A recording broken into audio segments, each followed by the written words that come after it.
Assalamualaikum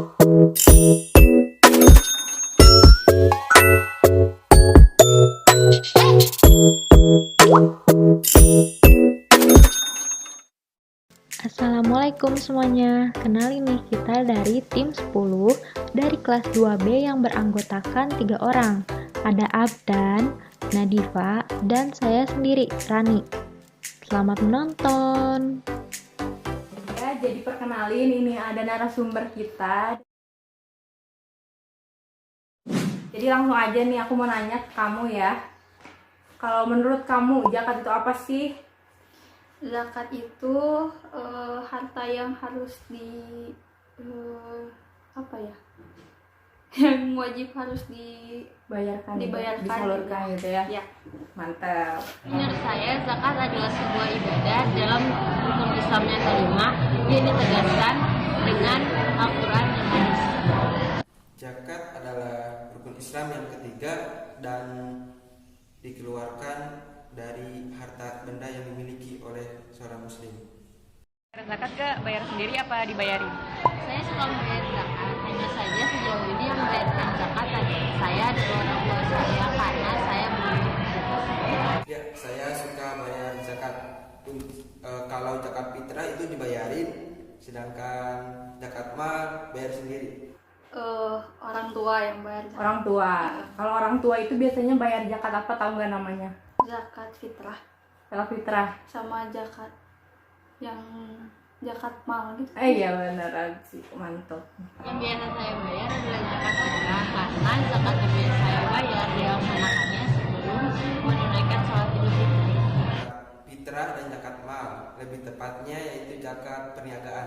Kalau menurut kamu, kan tadi bilang tuh ada zakat mal sama zakat fitrah. Nah, cuman dua, apa masih banyak sih sebenarnya zakat tapi kamu nggak tahu aja gitu? Kayaknya aku nggak tahu. Pengetahuan saya, zakat itu dibagi menjadi dua jenis, yaitu zakat fitrah dan zakat mal. Ada dua jenis sih, yaitu zakat fitrah dan zakat mal. Emas dan perak gak? Kalau pernah apa tuh? Saya pernah mendengar zakat emas dan perak karena kalau dari yang saya baca, zakat emas dan perak adalah salah satu instrumen atau salah satu elemen yang ada dalam zakat mal. Zakat emas, zakat perak, ya tahu. Zakat emas atau perak adalah zakat yang dikeluarkan berupa dari harta berupa emas dan perak yang dimilikinya. Tahu, iya pernah dengar. Waktu itu mama teh dikasih emas terus katanya harus bayar zakatnya sama Berarti zakat yang persen gitu. zakat dari harta emas yang dimiliki gitu ya Iya, maksudnya. gitu. Oke. Membayarnya gak? Kalau untuk tata pembayaran saya emang kebetulan pernah diajarin sih sama guru saya, cuman saya kurang hafal sama tata pembayarannya. Kalau nggak salah, zakat emas dan perak itu nisabnya 85 gram dan kadar yang dikeluarkannya 2,5%. Belum tahu. Belum tahu nih benar. Jadi nggak tahu kan ya? Ya. Apa aja yang harus dibayarin, berapa kadarnya gitu ya? Belum tahu kan? Belum tahu. Oke, mantap. Jadi langsung aja ya kita tonton videonya. Oke.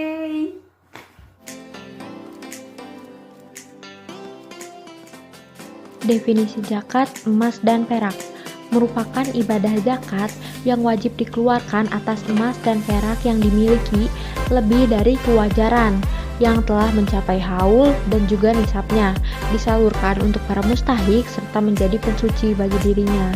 Nah sebenarnya kalau dilihat ya guys, ini tuh sama kayak yang awal, tapi kalau misalkan takut lupa, inget aja kata yang dimerahin atau lebih gampangnya itu pengertiannya ini sama kayak zakat secara umum, cuman hartanya ini lebih dispesifikasikan ke emas dan perak.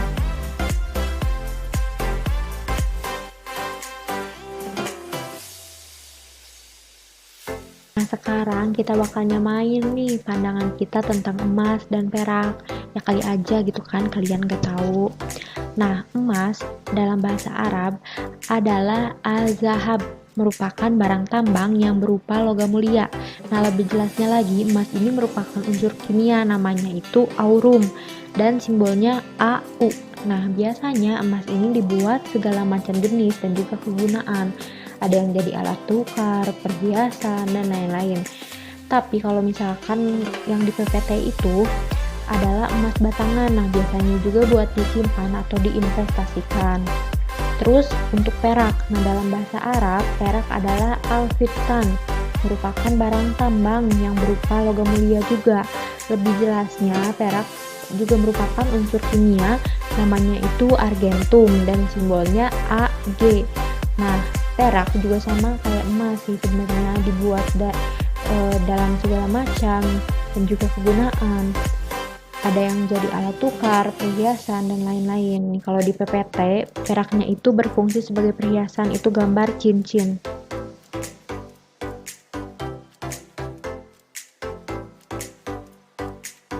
Nah, karena kita bahas zakat, maka tentu aja nih kita perlu bahas emas dan perak sebagai alat tukar. Emas dan perak itu sebenarnya udah dimanfaatin dari dulu oleh manusia sebagai alat tukar. Karena emas dan perak itu sesuai nih dengan kriteria alat tukar, kayak tahan lama, tidak mudah rusak, stabil, dan juga mudah untuk berpindah. Nah, di masa lalu, punya emas dan perak itu sebenarnya hal yang wajar dan biasa aja. Mereka juga bebas memakai atau menyimpan emas dan perak yang berbentuk uang logam. Nah, kalau kita lihat ya di zaman Rasulullah, koin emas juga dipakai oleh kerajaan Romawi dan koin perak dipakai oleh kerajaan Persia. Nah, di zaman dulu koin emas itu disebut dengan nama dinar, sedangkan perak disebut dengan nama dirham. Sistem koin emas dan perak itu pun diadopsi oleh bangsa Arab dan disetujui oleh Rasul tanpa adanya tanda keraguan maupun ingin mengganti. Nah, namun seiring berkembangnya zaman, alat tukar ini berubah menjadi menggunakan fiat money atau uang kertas yang sebenarnya ini sayang sekali memiliki kekurangan, yaitu seringkali terjadinya inflasi nilai, jadi berbeda gitu sama emas yang stabil nilainya. Selanjutnya kita masuk ke dasar hukum. Dasar hukum itu dibagi jadi dua, ada dari Al-Quran dan dari hadis. Yang pertama itu dari Al-Quran. Dalam surah At-Taubah ayat 34 yang artinya, dan orang-orang yang menyimpan emas dan perak dan tidak menafkahkannya pada jalan Allah, maka beritahukanlah kepada mereka bahwa mereka akan mendapat siksa yang perih. Lalu yang kedua dalam surah At-Taubah ayat 35 yang artinya, pada hari dipanaskan emas perak itu dalam neraka jahanam, lalu dibakar dengannya dahi mereka, lambung dan punggung mereka, lalu dikatakan kepada mereka, inilah harta bendamu yang kamu simpan untuk dirimu sendiri, maka rasakanlah sekarang akibat dari apa yang kamu simpan itu. Lalu selanjutnya dari hadis yang diriwayatkan oleh hadis riwayat Muslim, yang artinya, tidaklah pemilik harta simpanan yang tidak melakukan haknya padanya, kecuali harta simpanannya akan datang pada hari kiamat sebagai seekor ular jantan, akro yang akan mengikutinya dengan membuka mulutnya. Jika ular itu mendatanginya, pemilik harta simpanan itu lari darinya. Lalu ular itu memanggilnya, ambillah harta simpananmu yang telah engkau sembunyikan, aku tidak membutuhkannya. Maka ketika pemilik harta itu melihat bahwa dia tidak dapat menghindar darinya, dia memasukkan tangannya ke dalam mulut ular tersebut, maka ular itu memakannya sebagaimana binatang jantan memakan makanannya. Lalu selanjutnya dari hadis riwayat Muslim, yang artinya tidaklah pemilik emas dan pemilik perak yang tidak menunaikan haknya perak darinya, yaitu zakat, kecuali jika telah terjadi hari kiamat, perak dijadikan lempengan-lempengan di neraka, kemudian dipanaskan di dalam neraka jahanam, lalu dibakarlah dahinya, lambungnya, dan punggungnya. Tiap-tiap lempengan itu dingin, dikembalikan dipanaskan di dalam jahanam untuk menyiksanya. Itu dilakukan pada hari kiamat yang satu hari ukurannya 50.000 tahun, sehingga diputuskan hukuman di antara seluruh hamba. Kemudian dia akan melihat atau akan diperlihatkan jalannya, kemungkinan menuju surga dan kemungkinan menuju neraka. Dan yang terakhir hadis riwayat Al-Hakim yang artinya, apa yang kamu keluarkan zakatnya maka dia bukan emas yang ditimbun. Selanjutnya yaitu nisab. Nisab dalam zakat emas dan perak itu terbagi jadi 3, nisab emas, perak, dan yang terakhir emas dan perak.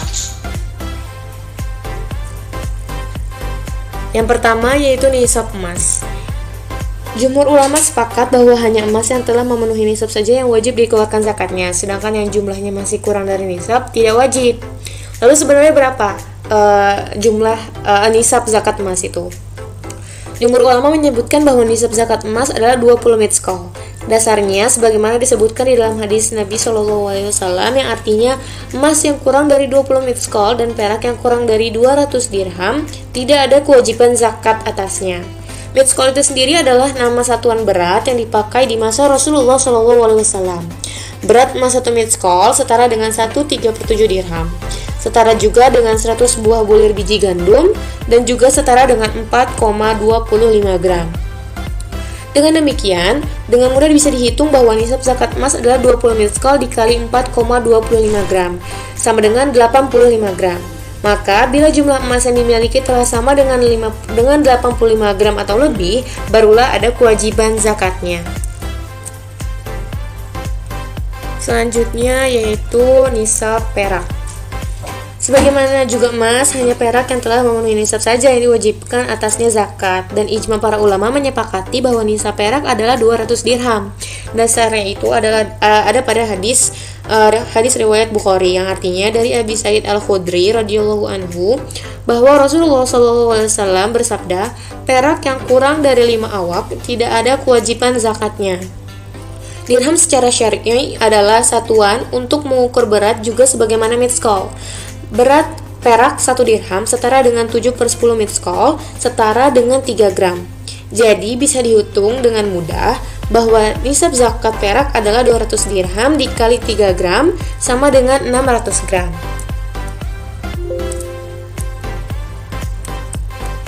Selanjutnya yaitu nisab campuran emas dan perak. Dibagi menjadi 2, tidak dihitung dan dihitung. Dalam kenyataannya sering kita dapati bahwa emas itu atau perak lebih sering tercampur dengan logam lainnya, entah kuningan, besi, atau tembaga. Sehingga dalam hal ini para ulama berbeda pendapat apakah campuran yang terkandung di dalamnya ikut dihitung juga atau tidak. Yang pertama kita bahas yang tidak dihitung.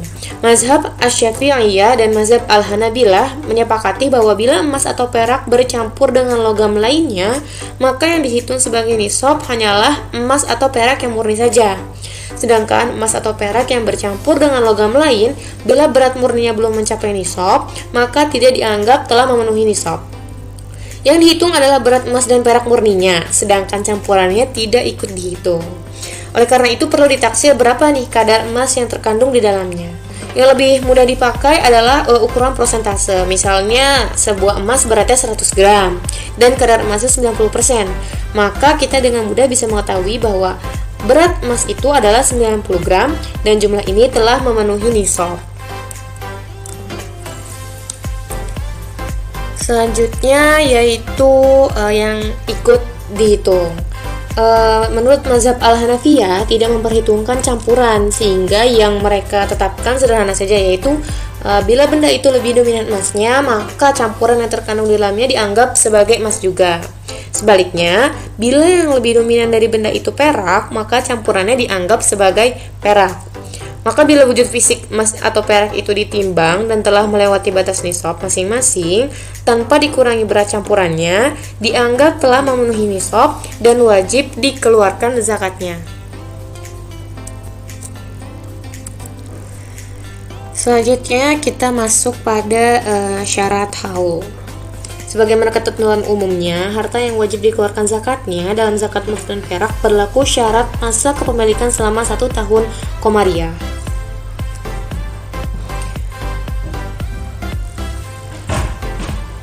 Artinya, bila seseorang memiliki emas atau perak selama 1 tahun dalam keadaan melebihi nisab, wajib atasnya mengeluarkan zakatnya. Sebaliknya, bila belum dimiliki selama 1 tahun, meski sudah melebihi nisab, belum diwajibkan membayar zakat. Dasarnya ini ada pada sabda Rasulullah SAW pada hadis riwayat Ibnu Majah, yang artinya tidak ada kewajiban mengeluarkan zakat hingga harta itu berjalan padanya masa dimiliki selama 1 tahun. Yang menjadi ukuran adalah awal dan akhir masa 1 tahun itu. Sedangkan bila di tengah-tengah masa itu emas itu bertambah atau berkurang dari jumlah tersebut, tidak termasuk yang diperhitungkan. Sebagai contoh, Pada tanggal 1 Sya'ban 1422, Ahmad memiliki emas seberat 100 gram. Maka pada 1 Sya'ban 1423 atau setahun kemudian, Ahmad wajib mengeluarkan zakat simpanan emasnya itu. Meskipun pada bulan Ramadan, emas itu pernah berkurang jumlahnya menjadi 25 gram, namun sebulan sebelum datangnya bulan Sya'ban 1423, Ahmad membeli lagi dan kini jumlahnya mencapai 200 gram. Selanjutnya, contoh cara menghitung zakat emas dan perak. Bapak Faiz memiliki emas yang tersimpan sebanyak 100 gram, yang artinya melebihi nisab. Maka emasnya sudah wajib untuk dizakatkan. Jika ingin menunaikan zakat emas dengan uang, maka emas tersebut perlu dikonversikan dulu nilainya dengan harga emas saat hendak ingin menunaikan zakat. Misalnya 800.000 per gram, maka 100 gram senilai 80 juta. Zakat emas yang perlu Bapak Faiz tunaikan adalah 2,5% dikali 80 juta sama dengan 2 juta rupiah. Umumnya untuk menghitung zakat emas dan perak ini rumusnya adalah 2,5% dikali jumlah emas atau perak yang dimiliki selama 1 tahun tersebut.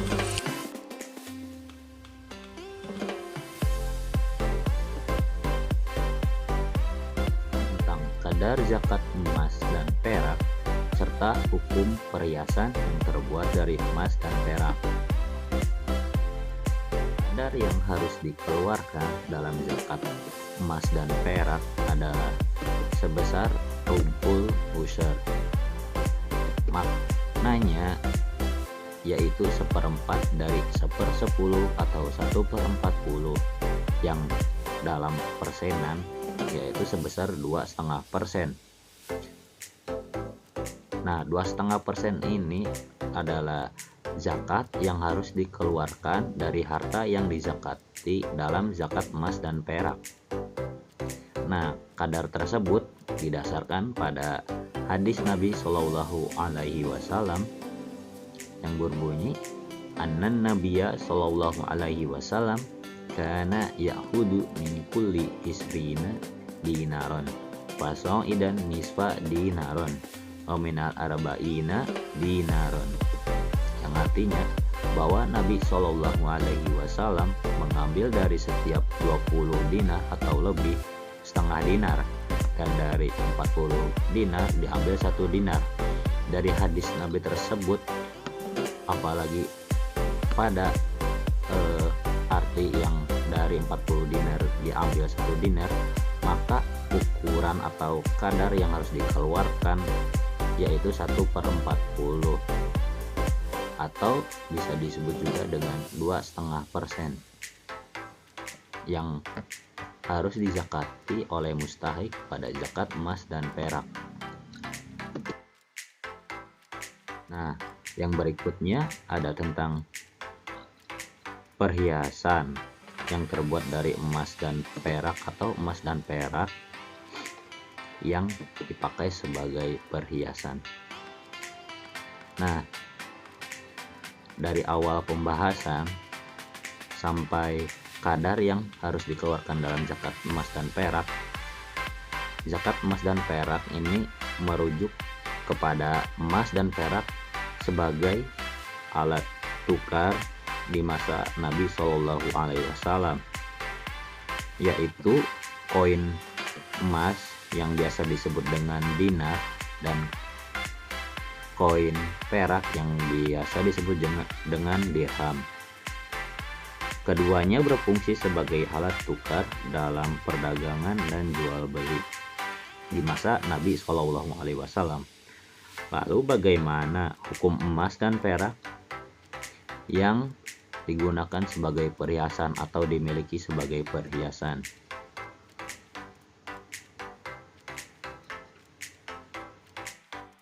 Nah, pertama ada perhiasan emas dan perak untuk laki-laki.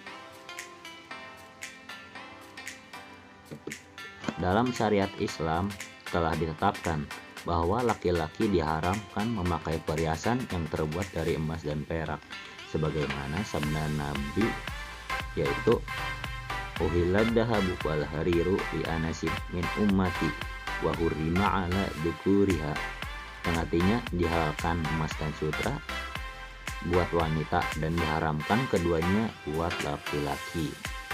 Selain itu ada hadis Nabi yang lain, yaitu inna hadaini haramun ala dukuri ummati hilun li'anasihim.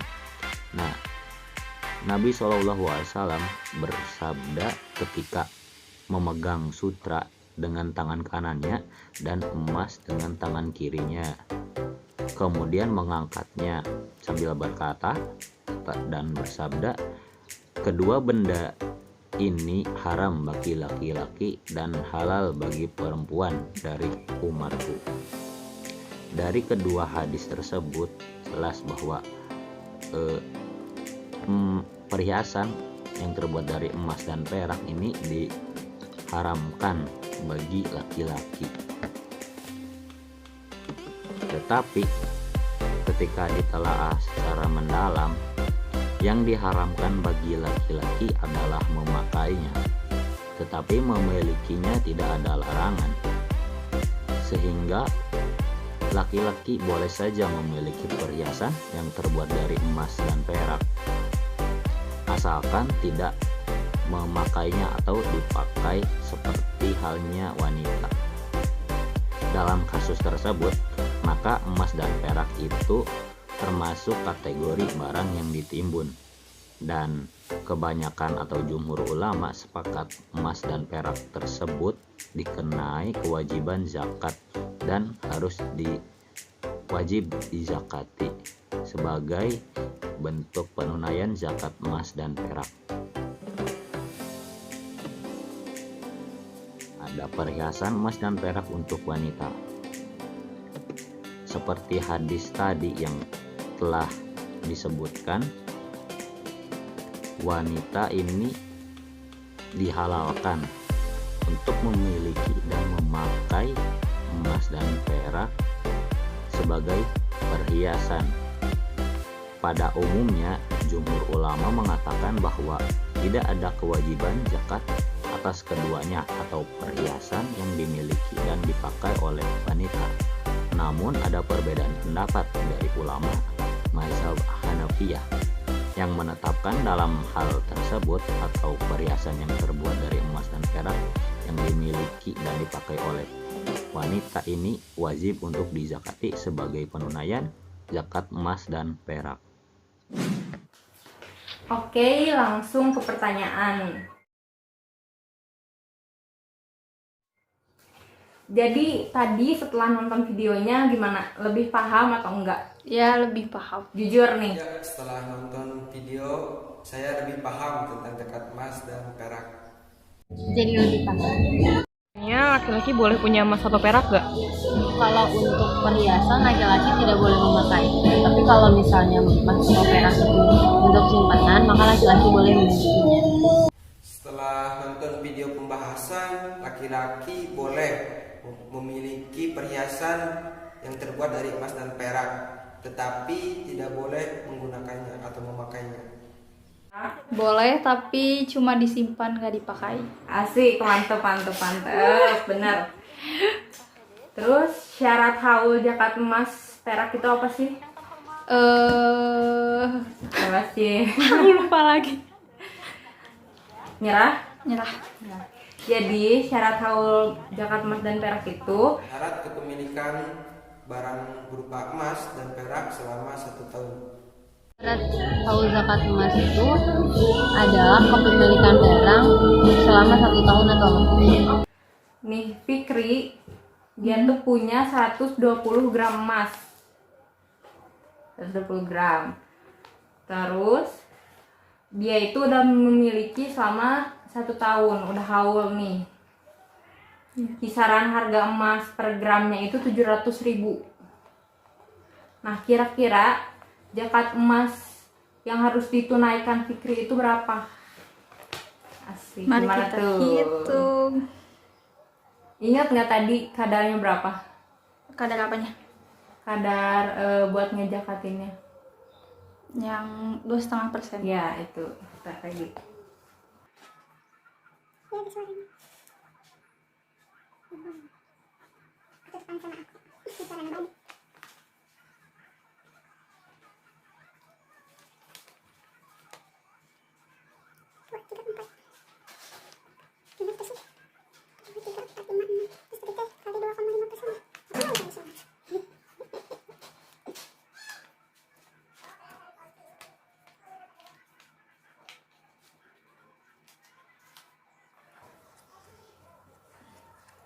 Hayu 2.100.000. Kalau untuk zakatnya, bentar. Kalau untuk zakatnya adalah 2.100.000. 120 gram itu sudah termasuk isar dan haul. Jadi zakat yang harus dikeluarkan dari 120 gram adalah 2,5% dikali 120 sekitar 3 gram. Sedangkan kalau diubah menjadi kepada uang 1 gramnya yaitu 700 ribu, jadi 700 ribu dikali 3 gram sekitar 2.100.000. Mungkin hanya sekian yang dapat kami persembahkan dan sajikan. Mohon maaf apabila banyak kesalahan yang kami perbuat. Wassalamualaikum warahmatullahi wabarakatuh.